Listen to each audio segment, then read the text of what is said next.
La creación de la tabla periódica se le atribuye al científico ruso Dmitri Mendeleev, quien en 1869 reunió en una tabla los 63 elementos hasta el momento conocidos por la ciencia.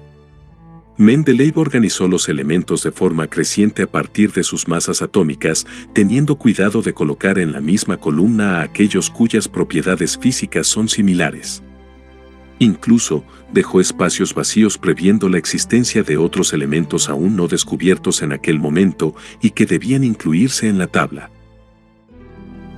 Poco después, el químico alemán Julius Louis Armeyer ordenó los elementos a partir de las propiedades físicas de los átomos. Finalmente, su estructura actual se la debemos al científico suizo Alfred Werner.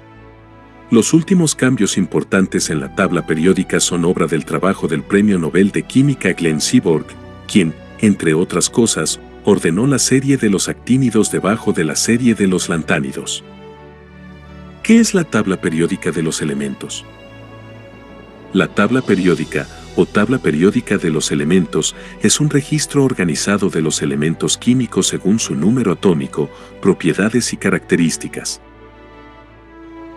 Está compuesta por 118 elementos confirmados por la Unión Internacional de Química Pura y Aplicada, UPAC, por sus siglas en inglés, de los cuales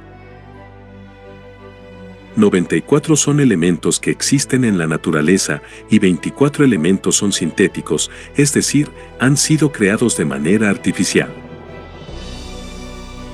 Su desarrollo está estrechamente vinculado con el descubrimiento de nuevos elementos y el estudio de sus propiedades comunes.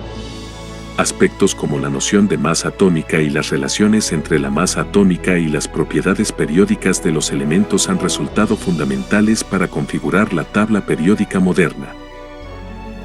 La tabla periódica funciona como una herramienta fundamental para el estudio de la química, pues permite identificar de manera coherente y fácil las diferencias y similitudes entre los elementos químicos.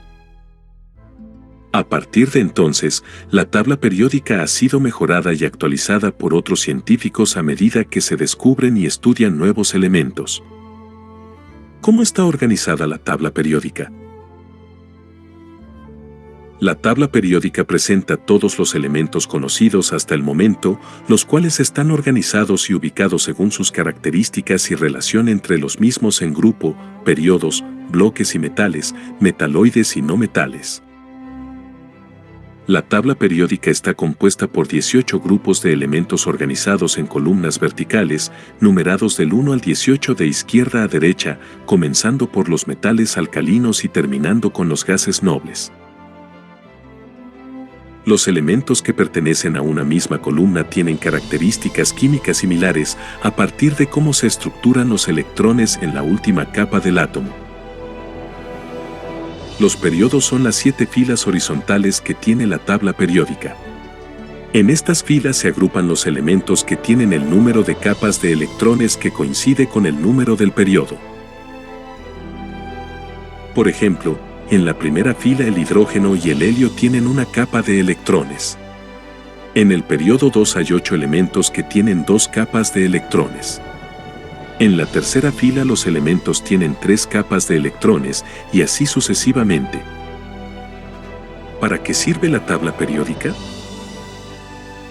La tabla periódica resulta de gran utilidad para los estudios de la ciencia dada las diferentes funciones que tiene. Permite identificar las diferencias y similitudes entre los diferentes elementos. Por ejemplo, contiene información valiosa como la masa atómica de cada elemento. Posibilita analizar el comportamiento químico de los elementos. Por ejemplo, al distinguir la electronegatividad y configuración electrónica del elemento. Sirve como una herramienta fundamental para el estudio de la química, incluso de la biología y otras ramas de la ciencia, ya que identifica las características principales de los elementos químicos. Facilita distinguir los elementos a partir de su número atómico. Esto se debe a que los elementos están compuestos por átomos, que reciben su nombre y se diferencian por el número de protones, electrones y neutrones que contenga. Se puede emplear para predecir las propiedades químicas de nuevos elementos a incluir en la tabla, tomando en cuenta las características de los elementos ya definidos. Si te gustó el video, compártelo y suscríbete para estar al tanto de más temas sobre ciencia. Hasta la próxima.